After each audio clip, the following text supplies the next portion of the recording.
Noodles वाले की कहानी। शिरीष 9th क्लास पढ़ रहा था। उसके माता पिता उनके गांव में एक छोटे से होटल में काम किया करते थे।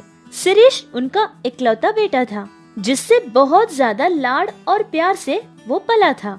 उसके माता पिता जो भी वो मांगता था, उसको इनकार किए बिना सब कुछ उसके सामने हाजिर रखते थे। वो अच्छा पढ़कर अपनी जिंदगी में आगे बढ़े, इसके लिए वो लोग कोई कमी नहीं रखते थे। उसकी स्कूल की फीस बहुत ज्यादा होती थी, लेकिन फिर भी बहुत बड़े प्राइवेट स्कूल में उसे पढ़ाया करते थे। उसकी 9th क्लास की एग्जाम्स खत्म हो गई थी, फिर समर हॉलिडेज दे दिए गए थे। पिताजी, मेरे सारे फ्रेंड्स इन हॉलिडेज में टूर के लिए प्लान बना रहे हैं और मैं भी जाना चाहता हूँ। अरे ये सारे टूर वूर से हमें क्या लेना देना। तुम तो जानते हो ना बेटा कि तुम्हारे पिताजी कितनी मेहनत करते हैं तुम्हारे लिए। जितनी हैसियत उनकी है, उससे ज्यादा करते हैं वो तुम्हारे लिए। अरे कमला, चुप रहो।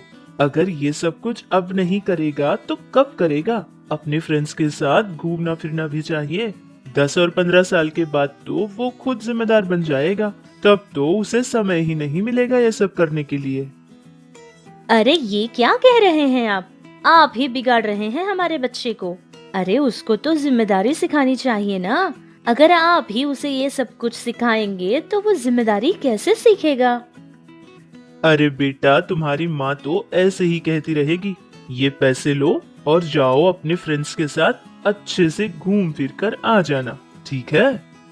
शिरीष ने उसके पिता के दिए पैसे लेकर अपने फ्रेंड्स के साथ टूर के लिए चला जाता है। फिर दूसरे दिन शिरीष के माता पिता दोनों ही होटल के लिए चले जाते हैं।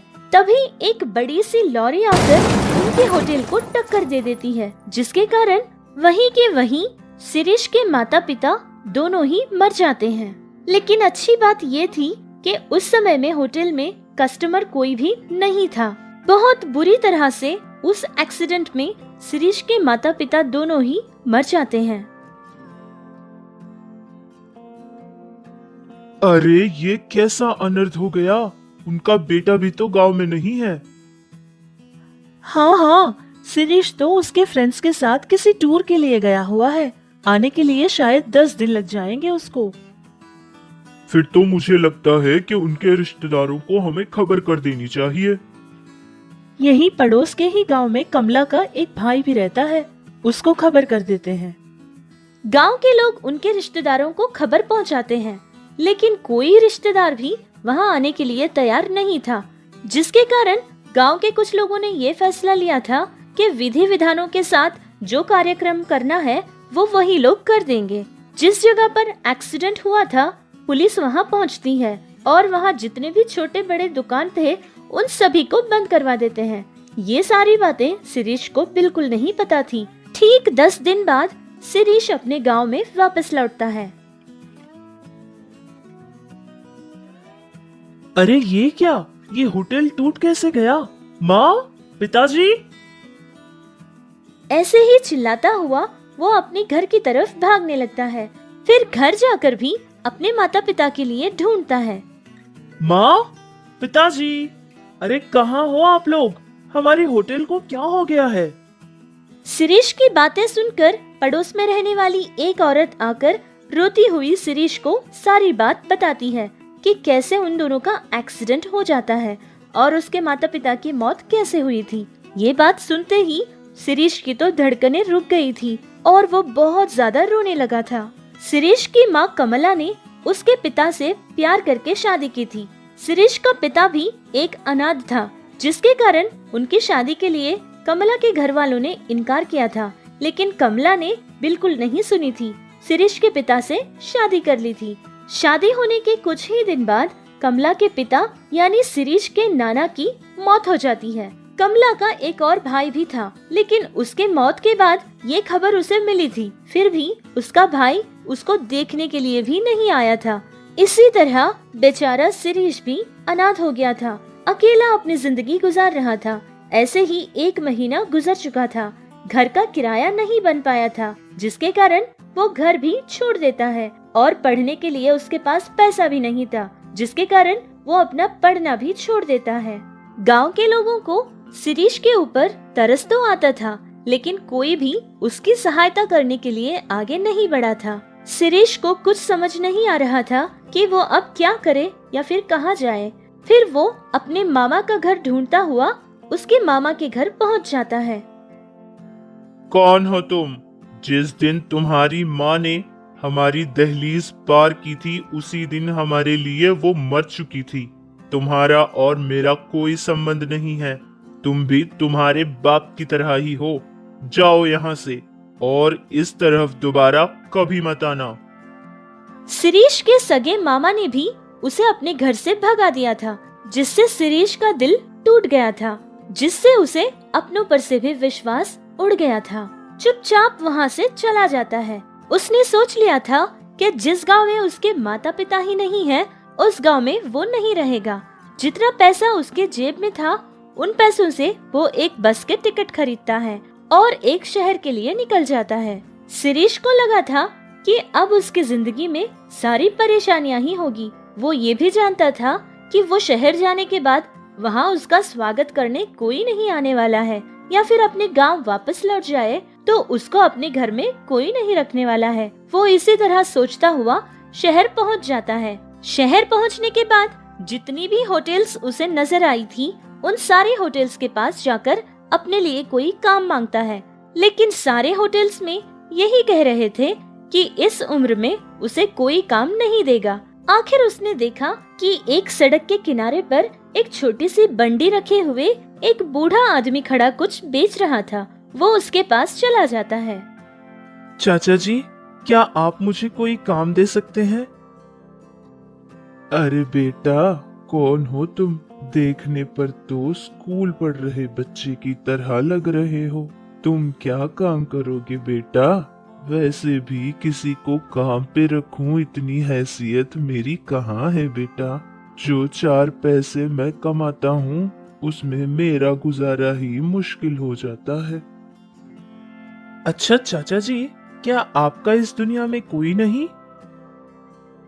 अरे क्यों नहीं है बेटा, 4 बेटियां और 2 बेटे हैं मेरे, लेकिन किसी पे बोझ बनना मुझे पसंद नहीं है, इसीलिए मेरा जीवन मैं खुद गुजारता हूँ।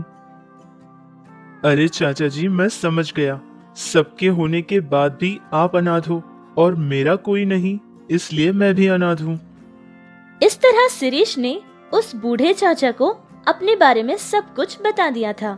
उसके बाद उस चाचा ने एक प्लेट में शिरीष को इडली डालकर देते हैं। चाचा जी, आपका इस दुनिया में कोई नहीं और मेरा भी इस दुनिया में कोई नहीं है। मैं आपके साथ रहना चाहता हूँ और आपका मैं पूरा ख्याल रखूंगा। क्या आप मुझे अपने साथ रहने देंगे? इतनी छोटी उम्र में अपने माता पिता को खो दिया तुमने और अकेले अनाथ हो गए, और मेरा सब कुछ होने के बाद भी मैं अकेला हूँ।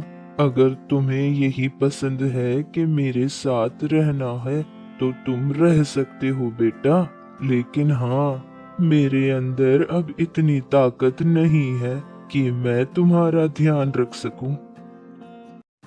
उस बूढ़े चाचा ने ये सोचा था कि अगर शिरीष को उनके पास रहने से अगर वो भी मना कर देंगे तो शिरीष पता नहीं किस रास्ते में चला जाएगा और कौन सा गलत रास्ता अपना लेगा।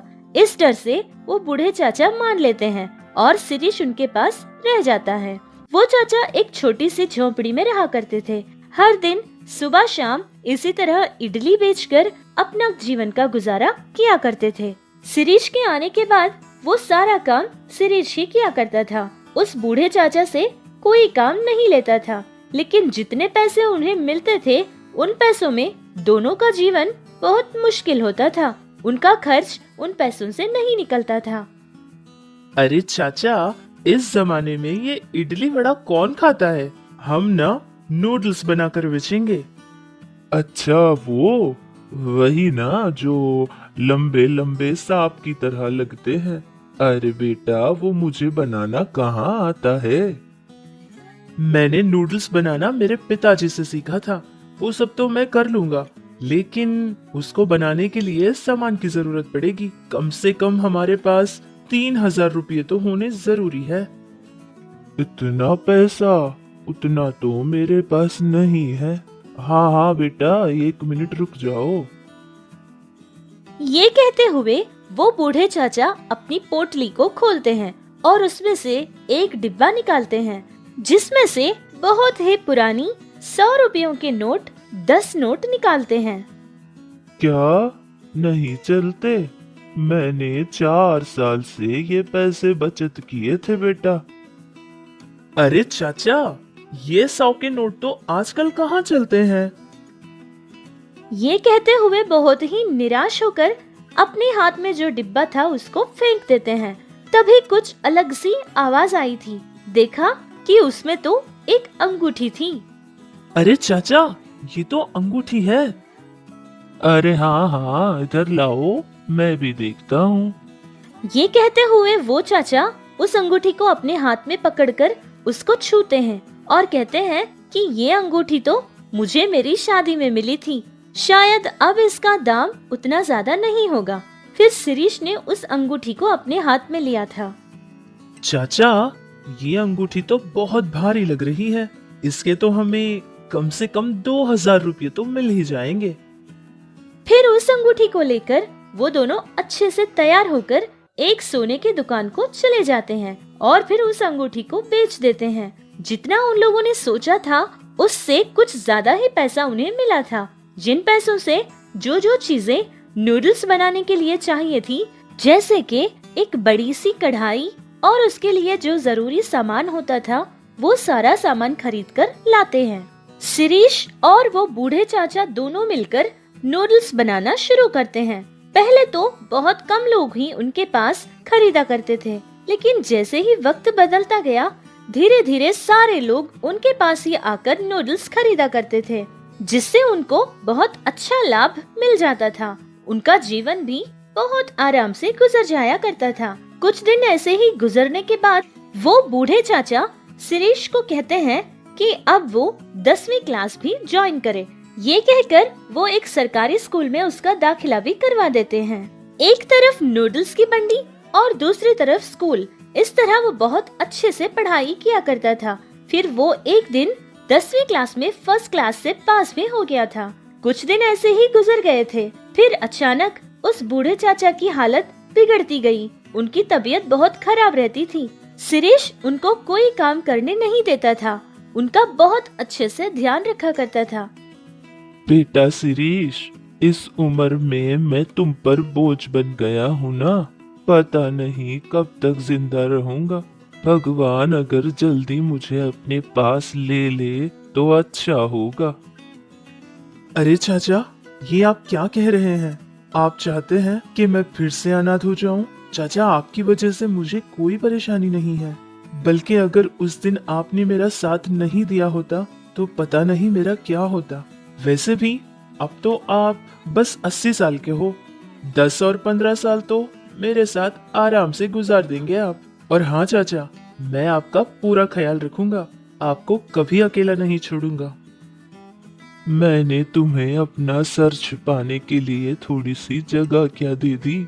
मुझसे तुम इतना प्यार करते हो बेटा। और जिन औलाद को मैंने जन्म दिया था, वो लोग तो कम से कम मुझसे बात भी नहीं करते। उन लोगों ने मेरा साथ कभी नहीं दिया था और उस समय में भी मैं जीना चाहता था। और अब तो मेरे साथ तुम हो ना बेटा, अब तो मैं 100 साल जी लूंगा। शिरीष बहुत ज्यादा मेहनत करके काम किया करता था। नूडल्स बेचकर जो पैसे कमाता था, उन पैसों को वो बचत भी किया करता था। जो पैसे उसने बचत किए थे, उन पैसों से एक छोटी सी होटल किराए पर ले लेता है और 2 आदमियों को भी काम पर रख लेता है और काउंटर पे तो वो अपने चचा जी को बैठा देता है। इस तरह उनकी जिंदगी बहुत खुशी खुशी गुजरने लगी। सच है ना कि किसी का कोई नहीं होता और वो अनाथ हो जाता है, लेकिन किसी का सब कुछ होता है लेकिन फिर भी वो अनाथ हो जाते हैं। ऐसे अगर रिश्तेदार ही एक दूसरे से मुंह मोड़ लेंगे तो वो भगवान ही उनकी मदद करने कोई न कोई रिश्तेदार की तरह हाजिर जरूर हो जाते हैं। जैसे शिरीष की जिंदगी में चाचा जी और चाचा की जिंदगी में शिरीष आ गया था। ऐसा बड़ा दिल और इतनी बड़ी सोच रखने वाले सारे अच्छे लोगों को हम तहे दिल से शुक्रिया कहते हैं।